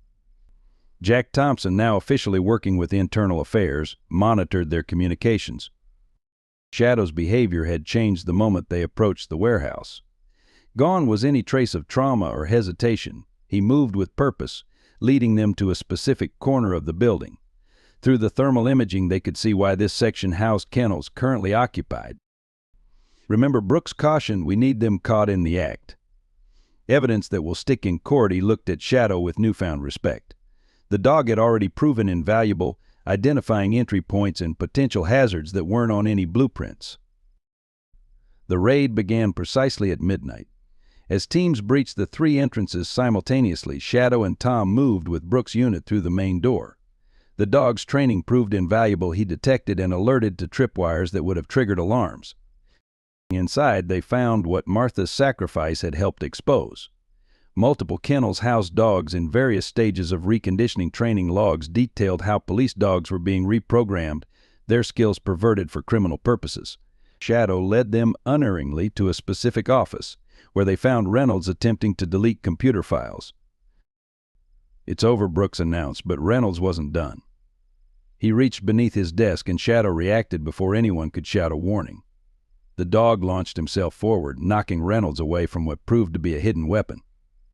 The takedown was textbook perfect. Shadow hadn't forgotten any of his training. But as they secured Reynolds, shots echoed from deeper in the warehouse. Through their earpieces came urgent reports: armed resistance from the kennel area. Tom and Shadow moved instinctively toward the sound, their years of partnership evident in every synchronized movement. They found the kennel staff had barricaded themselves in with the dogs, threatening to eliminate the evidence if anyone came closer.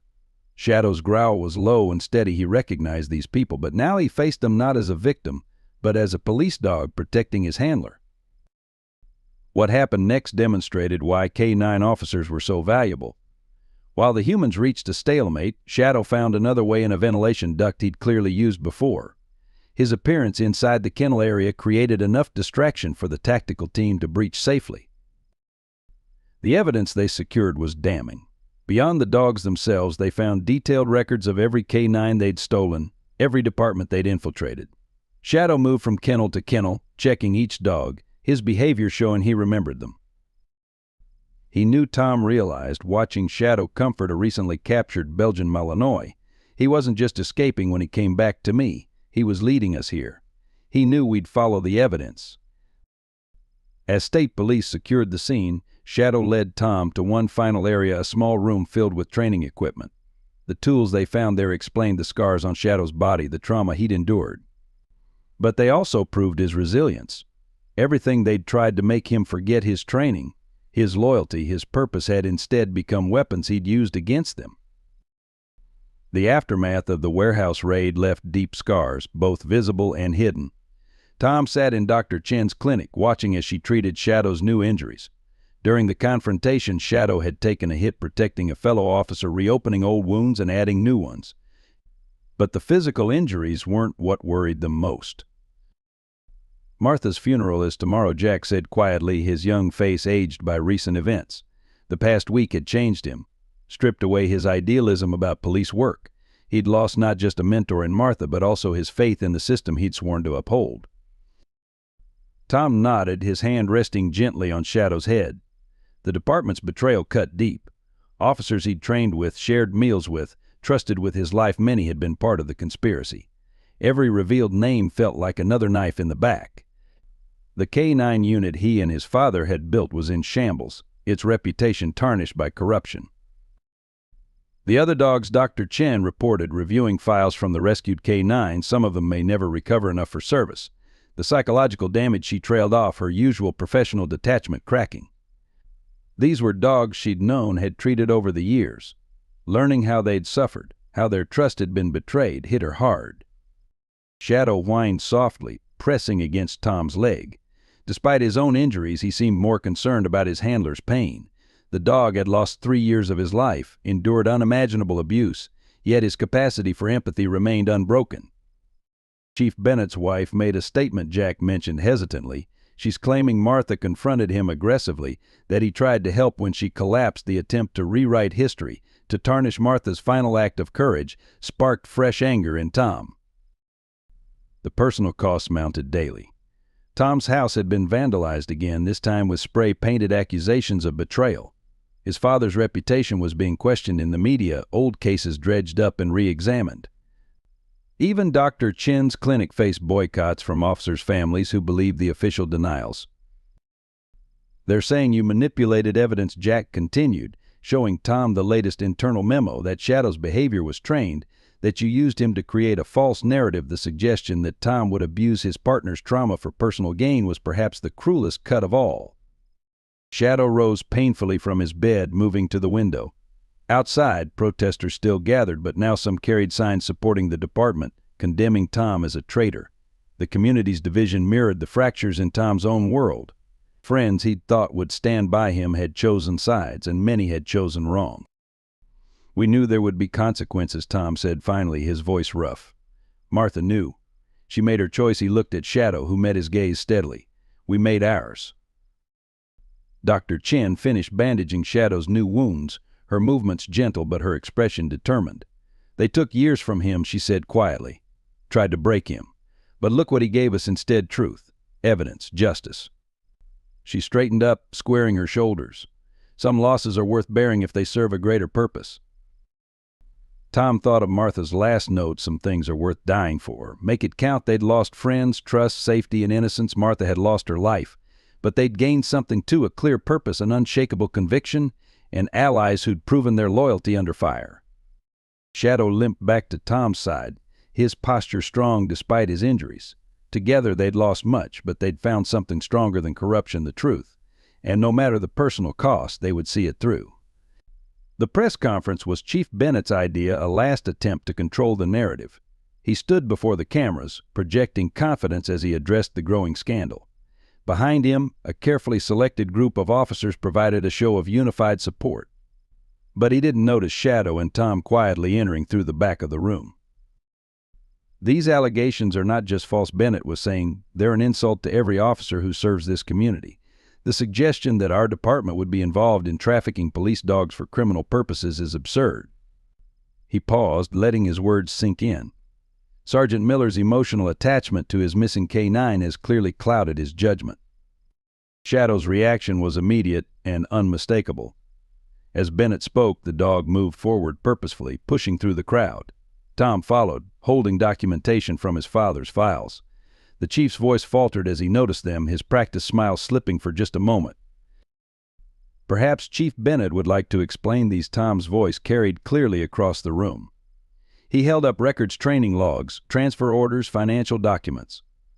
"My father kept meticulous notes about every dog that came through this department, including the ones that disappeared during your early years as K-9 supervisor." The room erupted in chaos.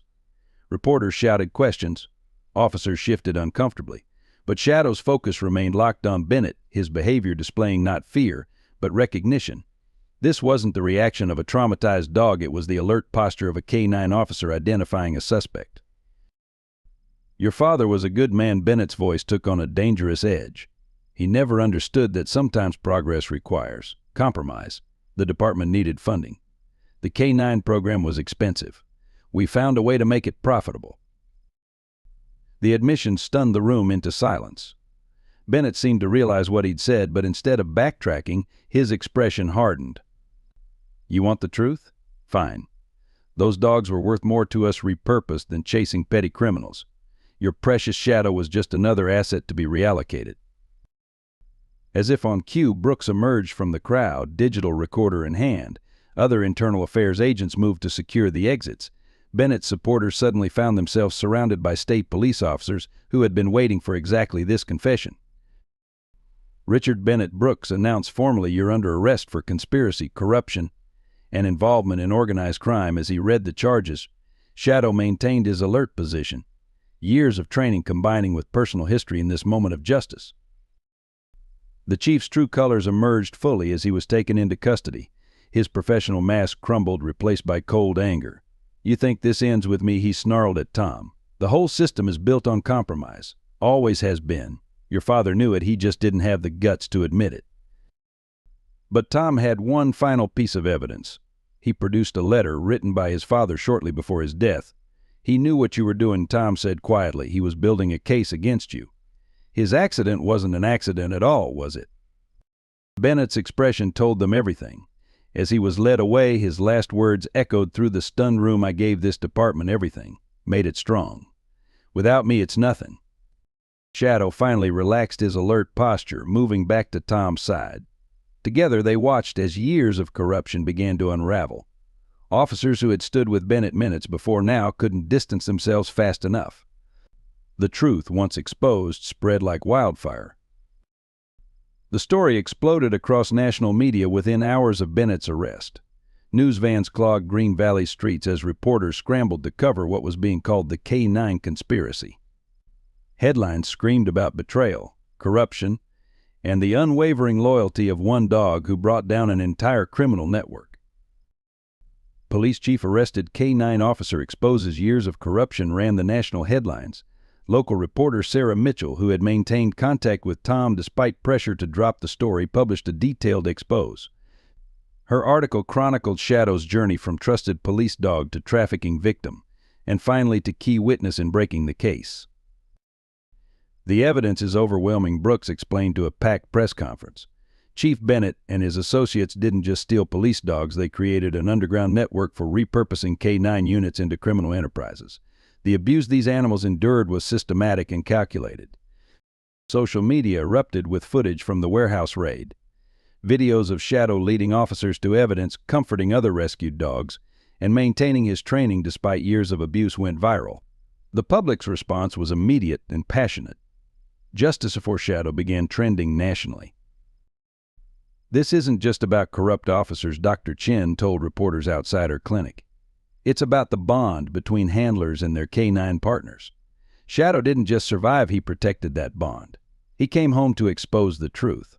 Her professional testimony about Shadow's injuries and recovery added scientific weight to the emotional story. Former skeptics within the community now rushed to show support. The same business owners who had shunned Tom weeks earlier displayed "We Stand with Shadow" signs in their windows. Local children left drawings and letters at the station, many featuring a black and tan German shepherd wearing a hero's cape. Martha's role became public knowledge as well. Security footage of her final moments, carefully preserved by Jack, showed her deliberate sacrifice to protect crucial evidence. The video of her confrontation with Bennett, her last words about protecting the department's integrity, became a rallying cry for police reform. "They tried to destroy Shadow's spirit," Tom explained in a carefully worded statement. "Instead, they gave him the means to expose their entire operation. Every skill they forced him to learn, every facility they took him to, he remembered it all. He wasn't just surviving, he was gathering evidence." The state police investigation revealed the full scope of the conspiracy. Dozens of K-9 officers across multiple states had disappeared over the years, their specialized training perverted for criminal purposes. Shadow's case broke open similar investigations nationwide. Jack Thompson, now working with a special task force, coordinated media responses. This isn't the end, he told reporters. Shadow's case has exposed vulnerabilities in K-9 programs across the country. We're already implementing new protocols to protect these valuable officers and their partners. Public outrage grew as more details emerged. The shelter's role as a front for laundering both dogs and money. The network of corrupt officials who had protected the operation. The systematic abuse designed to break the dog's original training. Each revelation stoked public demand for accountability. Shadow handled the media attention with characteristic dignity. During carefully controlled press appearances, he demonstrated both his recovered police skills and his unwavering loyalty to Tom. His behavior provided living proof that the bond between handler and K-9 couldn't be broken by abuse or corruption. "Look at him," Dr. Chin said during one interview as Shadow calmly performed his duties despite cameras and crowds. They tried to erase everything he was, turn him into something else.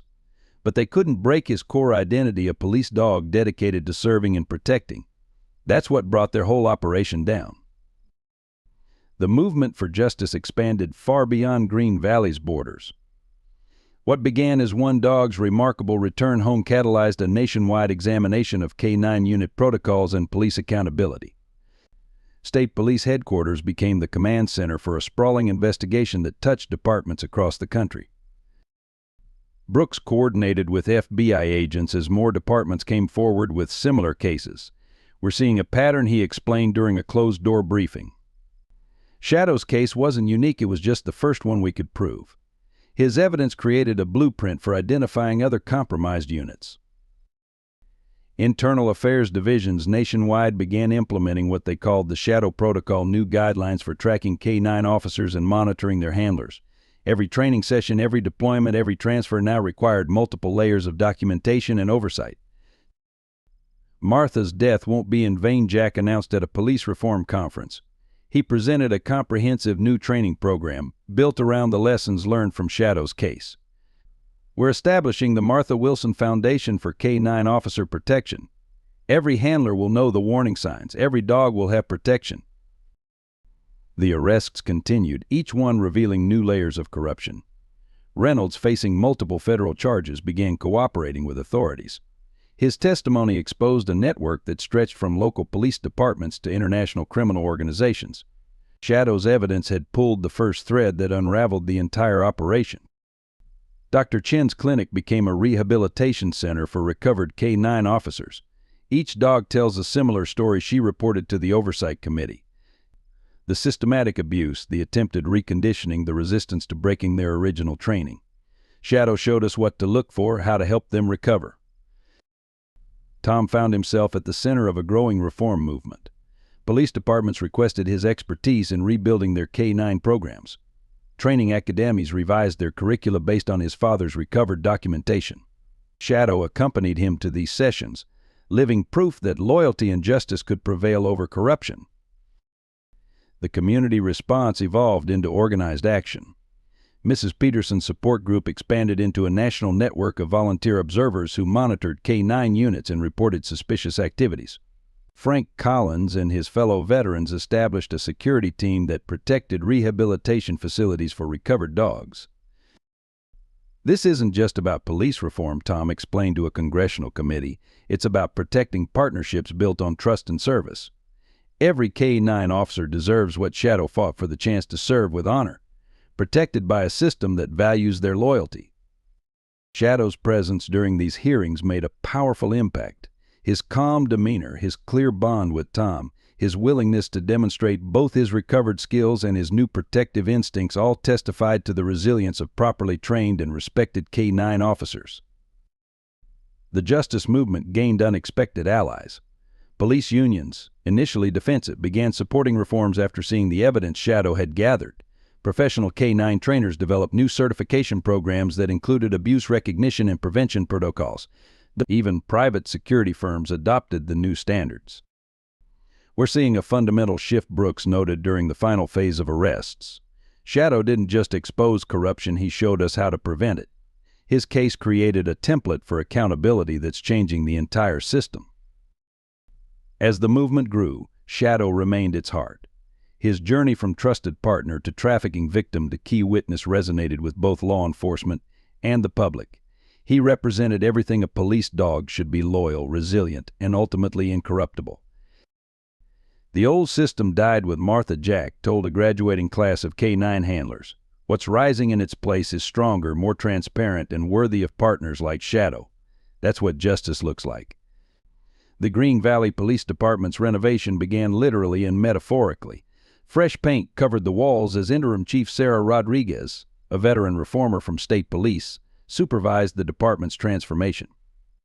The K-9 training facility, once Bennett's power base, underwent a complete overhaul under Tom's guidance. We're not just changing policies, Rodriguez announced during her first department meeting.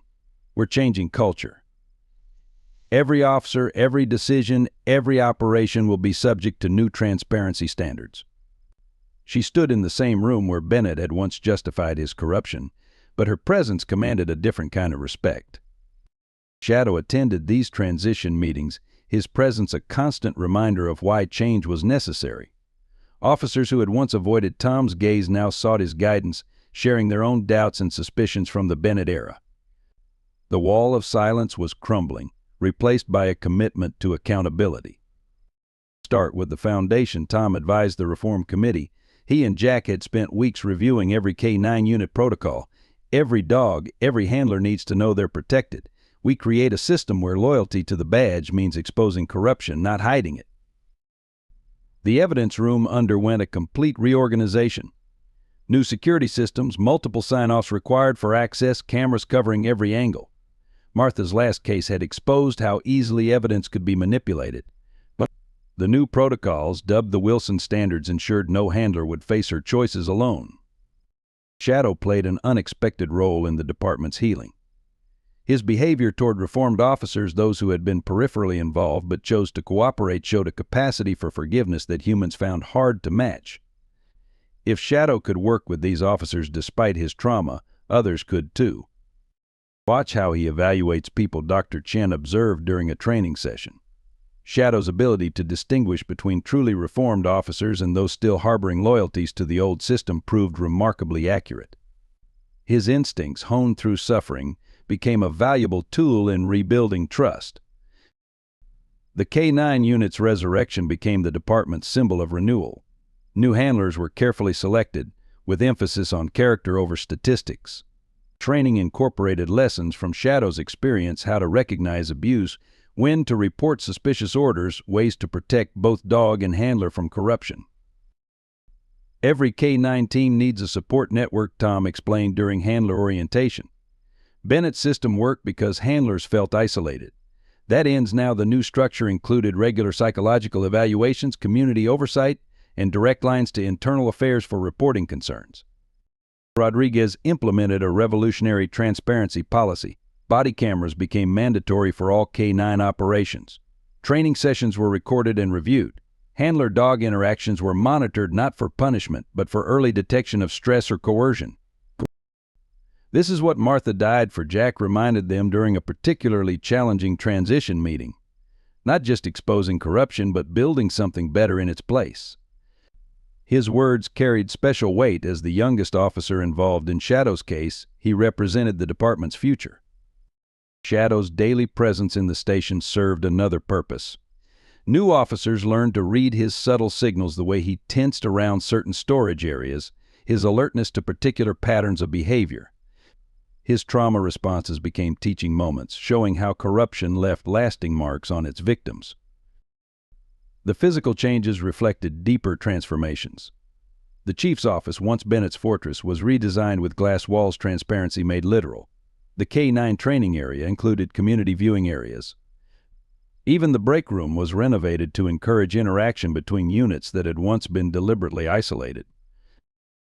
We're not just rebuilding a department, Rodriguez told the Oversight Committee. We're creating a model for other agencies facing similar challenges. The Green Valley reforms, born from Shadow's ordeal and Martha's sacrifice, were already being studied by police departments nationwide. Tom watched the changes with mixed emotions. The department's transformation validated everything Shadow had suffered to expose, everything Martha had died protecting. But the cost had been enormous in trust broken, lives disrupted, and innocence lost. Yet Shadow's attitude provided perspective. The dog approached each day's challenges with determined optimism, his trust in the reform process reflecting the resilience that had brought him home. If Shadow could move forward without bitterness, perhaps the department could too. The process of healing began in quiet moments at Tom's house. Shadow no longer startled at sudden noises or crouched in corners. Instead, he'd reclaimed his favorite spot on the porch, watching the neighborhood with alert but relaxed attention. His physical scars had faded, though they'd never disappear completely, much like the emotional ones they both carried.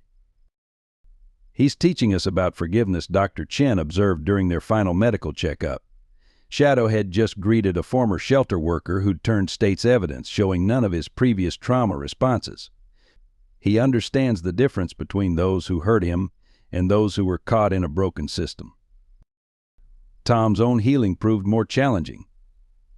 Nights were still haunted by what ifs. What if he'd noticed Bennett's corruption sooner? What if he'd been able to protect Martha?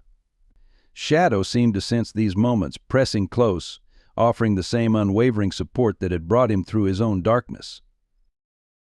"You both needed to heal in your own ways," Jack observed, visiting with coffee and case files. The young officer had become family during their ordeal, his presence a reminder that not all partnerships had been corrupted. Shadow learned to trust again through action, protecting, serving, doing what he was trained to do. Maybe that's your path too. The suggestion led to a new routine. Each morning, Tom and Shadow walked through their neighborhood, retracing old patrol routes. They'd stop to chat with residents, play with children, check on elderly neighbors. Simple acts of service that reminded them why they'd chosen this life. Dr. Chen incorporated their healing into her practice. Other handlers brought their dogs to Tom, seeking advice on building stronger bonds. Shadow demonstrated techniques for working through trauma, his interactions with other canines showing remarkable empathy and patience. "Watch how he approaches them," Tom explained to a handler whose dog had been through a violent encounter.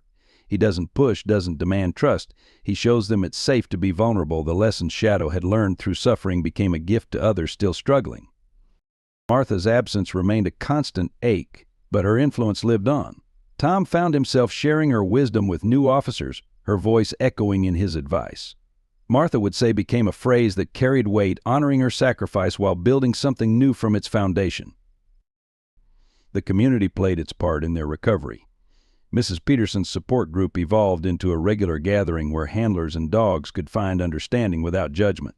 Frank Collins and his veterans provided security that allowed both Tom and Shadow to truly rest, knowing others were watching over them.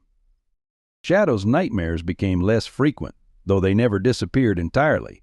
On difficult nights, Tom would sit with him, talking softly about their old cases, their victories, the lives they'd saved together. These quiet conversations helped them both remember who they were beneath the scars. "Healing isn't about forgetting," Dr. Chen reminded them during a group session with other recovered K9s. "It's about finding purpose in the pain." Shadow demonstrated this daily, using his experiences to identify dogs in distress, showing them paths to recovery he'd discovered himself. Tom found unexpected healing in teaching, working with new handlers, sharing both technical skills and hard-won wisdom about maintaining integrity under pressure gave purpose to their ordeal. Shadow's presence during these sessions added credibility that no training manual could provide. Their home slowly transformed as well. The security cameras remained, but now they watched over a space filled with new memories. The broken window was replaced, the walls repainted. Photos of Martha joined their collection, along with images of their growing extended family. Jack, Dr.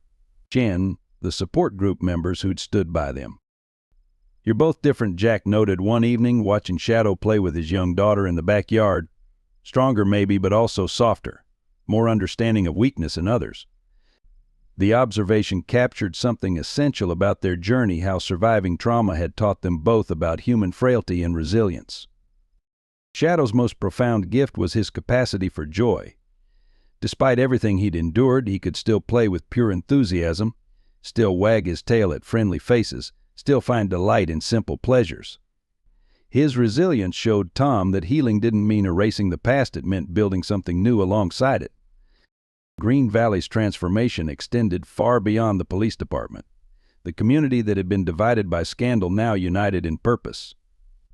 The old animal shelter, its dark history exposed, was demolished and rebuilt as the Martha Wilson Memorial K-9 Training Center, a state-of-the-art facility dedicated to handler-dog partnerships. "This is what redemption looks like," Tom addressed the crowd at the center's opening. Shadow stood beside him, embodying the resilience they celebrated. The facility would serve not just police K-9 units, but therapy dogs, search and rescue teams, and retired service animals. Every aspect of its design reflected lessons learned from Shadow's ordeal. Local businesses that had once shunned them now partnered in recovery efforts. The diner that had secretly delivered meals during their investigation now openly hosted weekly gatherings for handlers and their dogs. The hardware store that had reinforced Tom's fence provided materials for kennel upgrades at the new center. "We're building something unique here," Dr. Chen explained to visiting veterinarians. Her clinic had expanded to include a specialized trauma unit for service dogs. "Every dog that comes through those doors helps us understand more about healing, about the bonds between handlers and their partners." The community support group, still led by Mrs. Peterson, became a model for other cities. They developed protocols for identifying at-risk K-9 units, created networks for handler support, and established emergency response systems for dogs and handlers in crisis. Shadow's story was their foundation, but each success added new chapters. "It's not just about preventing corruption," Jack explained during a community outreach session. "It's about strengthening the connections that make good policing possible." The young officer had become a bridge between the department and the community, his authenticity helping rebuild trust on both sides. Schools invited Tom and Shadow for educational programs. Children learned about police dogs not just as law enforcement tools, but as partners deserving respect and protection. Shadow's gentle interactions with students demonstrated the balance of strength and compassion that defined true service. The annual K-9 Demonstration Day transformed into a community celebration. Residents who had once been suspicious of police dogs now cheered as handlers, and their partners showcased their skills. Shadow's exhibition always drew the largest crowd, his performance proving that trauma need not define a survivor's future. "Look at how far we've come," Mrs. Peterson remarked during one such event. The elderly woman who had never lost faith in them now saw her community healing. Handler support groups had sprung up in neighboring towns, each following the Green Valley model of transparency and accountability. Local media, once tools of cover-up, became partners in prevention. Sarah Mitchell's continuing coverage highlighted successful partnerships between K-9 units and their communities. Her articles about Shadow's ongoing work inspired other departments to examine their own practices and embrace reform. Frank Collins and his veterans expanded their role, creating a mentorship program pairing experienced handlers with newcomers. Their insight into trauma and recovery proved invaluable in supporting both dogs and handlers through difficult transitions. Shadow often participated in these sessions, his presence a reminder of what was possible. "Community trust isn't given," Chief Rodriguez reminded her officers.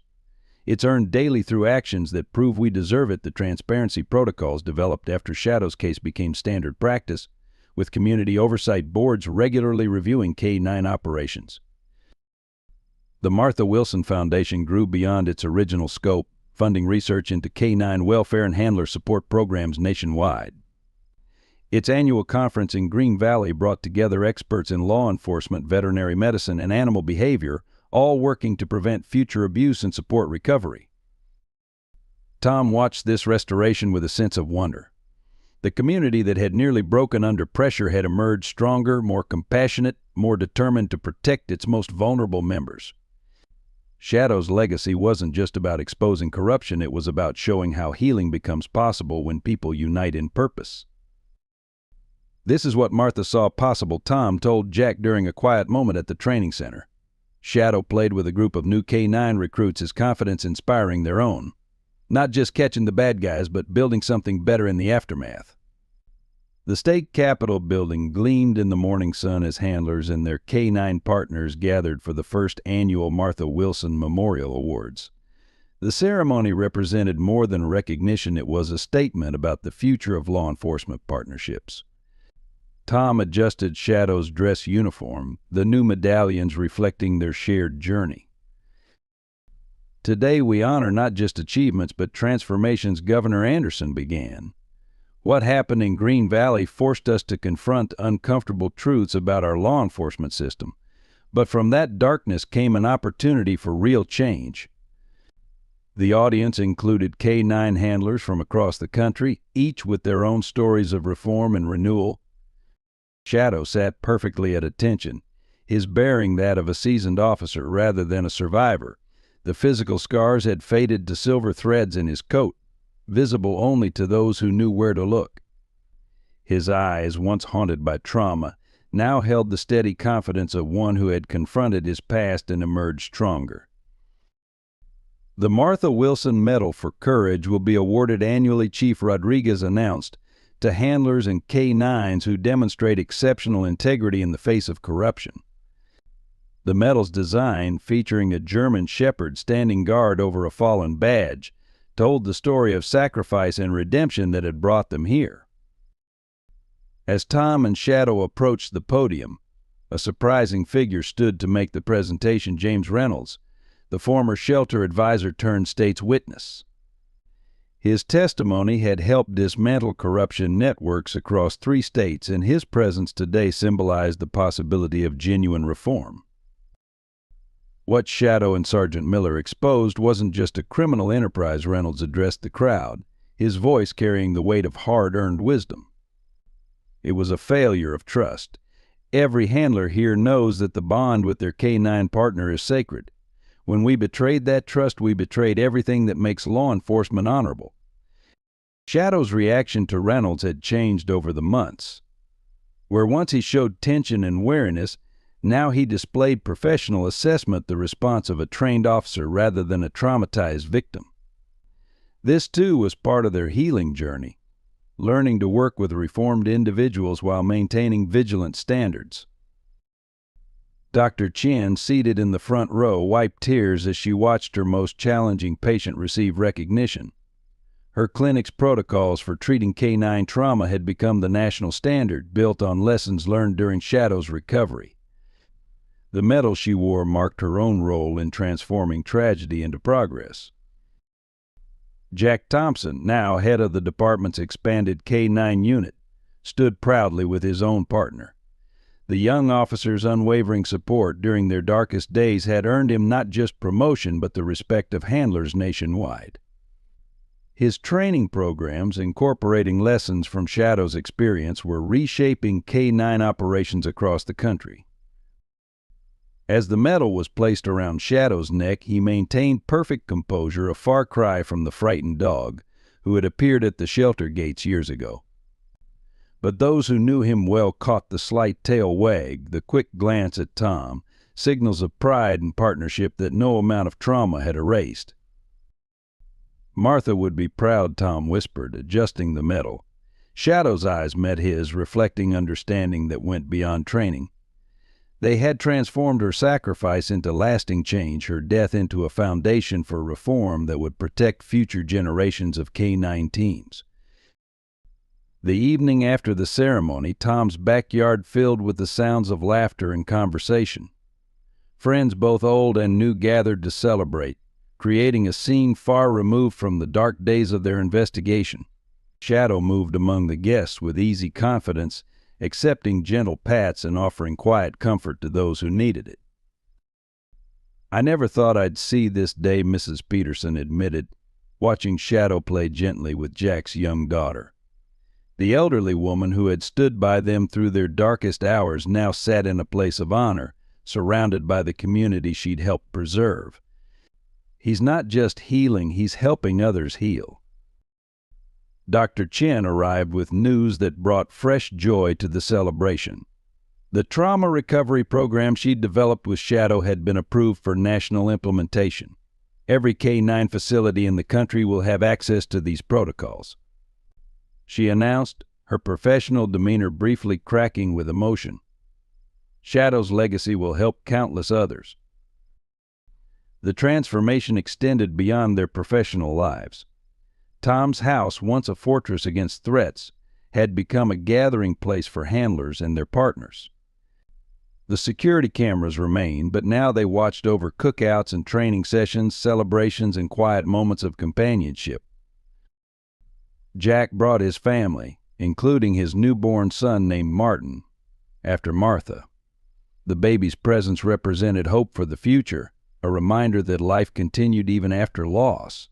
Shadow showed particular gentleness with the infant, demonstrating the depth of his recovery through his ability to adapt and nurture. Frank Collins and his veterans group arrived with a surprise blueprints for an expansion of the Martha Wilson Memorial Center. "We're adding a rehabilitation wing," the former Marine announced, a place where injured K-9s and their handlers can recover together, supporting each other through the healing process. The relationships forged in crisis had deepened into genuine family bonds. Dr. Chin's daughter, inspired by Shadow's story, had started veterinary school with a focus on K-9 trauma recovery. Jack's wife coordinated community support programs for handler families. Even Reynolds' teenage son volunteered at the training center, working to redeem his family's name through service. Shadow's personal triumphs showed in subtle ways: his relaxed sleep, his playful moments with other dogs, his confident interaction with strangers. The hypervigilance of his early recovery had transformed into the professional awareness of a seasoned K-9 officer. He hadn't forgotten his past, but he had moved beyond it. Tom found his own healing in these gathered relationships. The loss of his wife Sarah, followed by Shadow's disappearance and Martha's death, had once left him isolated in grief. Now he stood surrounded by chosen family, each connection strengthened by shared purpose and understanding. "Look at him," Jack observed, watching Shadow demonstrate gentle play techniques to a group of handler candidates. "He's not just a survivor anymore, he's a teacher." The dog's ability to convert trauma into wisdom had become his greatest gift to the K-9 community. The evening wound down as sunset painted the sky in colors that reminded Tom of that first night at the shelter. But where that moment had been filled with shock and rage, this one held peace. Shadow sat beside him on the porch steps, both of them watching their extended family share stories and laughter. "We made it, buddy," Tom said softly, scratching behind Shadow's ears. The dog leaned into his touch, secure in their bond. They had transformed their pain into purpose, their loss into legacy. In doing so, they'd found something neither expected: a family built on understanding, loyalty, and unwavering support. 1 year after the awards ceremony, the Martha Wilson Memorial K-9 Training Center hosted its first graduating class. 20 handler dog teams stood ready for certification, each representing the new standards of training and accountability that had emerged from Shadow's case. Tom and Shadow watched from the podium, their presence a living testament to resilience and reform. "Each of you carries forward a sacred trust," Tom addressed the graduates. "Not just between handler and partner, but between law enforcement and community." Shadow sat alertly beside him, his gray muzzle showing the passage of time, but his bearing still proud and strong. Together, they had helped design a training program that emphasized not just skills, but ethical decision-making and trauma prevention. The Shadow Protocol had become standard procedure nationwide. Every K-9 unit now underwent regular psychological evaluations, stress assessments, and partnership reviews. Handler support networks modeled after Mrs. Peterson's community groups provided early warning systems for potential abuse or corruption. Dr. Chin's trauma recovery techniques had evolved into a comprehensive wellness program. "We don't just treat injuries anymore," she explained to visiting veterinarians. "We prevent them through understanding and support." Her clinic had become a teaching facility, training specialists in K-9 mental health and handler dog dynamics. The Martha Wilson Foundation expanded its mission beyond law enforcement. Search and rescue teams, therapy dog programs, and service animal organizations all benefited from the lessons learned through Shadow's experience. The Foundation's research grants funded studies into animal cognition and trauma recovery, advancing understanding of the bonds between humans and their canine partners. Jack's K9 unit became a model for departments nationwide. His innovative training methods, incorporating Shadow's story and Martha's principles, produced handlers who understood that their first duty was to protect their partners. The unit's motto, "Trust through truth," reflected the values that had emerged from Green Valley's darkest hours. Shadow's legacy lived on in unexpected ways. His ability to identify officers worthy of trust led to new screening protocols for K9 handlers. His trauma recovery journey informed therapeutic approaches for both dogs and humans.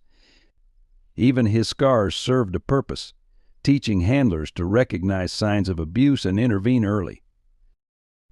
The annual Shadow and Martha Memorial Run drew participants from across the country. K9 teams, their families, and community supporters came together to celebrate the bonds that made their work possible. The event raised funds for handler support programs while honoring those who had sacrificed to protect these partnerships. "We're building something that will outlast us," Tom told a documentary crew filming the graduation. Shadow, graying but still alert, demonstrated commands for the camera. Every handler who graduates, every dog who serves, every partnership that stays true to these principles, they're part of this legacy. The final piece fell into place when the state legislature passed the K9 Protection Act, known informally as Shadow's Law. The legislation mandated strict oversight of K9 programs, provided funding for handler support services, and established criminal penalties for those who abused or exploited police dogs. As twilight settled over the training center, Tom and Shadow made their usual rounds. Young dogs in training wagged their tails in greeting, while their handlers stood a bit straighter in the presence of living legends. The facility hummed with purpose, learning, healing, growing stronger together. "This is how change lasts," Jack observed, watching his own young partner play with Shadow in the training yard, not through force or fear, but through understanding and commitment. The sight of the aging K9 officer teaching gentle lessons to the next generation captured everything they had worked to achieve. Shadow's story had transformed from a tale of trauma to one of triumph, from exposure of corruption to creation of something better. In the end, his greatest legacy wasn't just surviving abuse or exposing criminals, it was showing how trust, once broken, could be rebuilt stronger than before. What's your take on Shadow's incredible journey? We'd love to hear your thoughts, especially about the unbreakable bond between humans and their loyal companions. Have you ever witnessed a similar story of resilience and unwavering loyalty? Share your perspective in the comments below. What moment in Shadow's story touched you the most? If you found Shadow's story moving, don't miss out on more heartwarming tales of courage and redemption. Hit subscribe and turn on notifications to join our growing community of storytellers and story lovers. We're dedicated to bringing you powerful narratives that celebrate the best of the human and canine spirit. Help us spread these messages of hope and healing. If Shadow's story resonated with you, share it with friends and family who might need a reminder that loyalty and love can overcome even the darkest challenges. Together, we can inspire more people with stories that matter. Every share helps build a more compassionate and understanding world.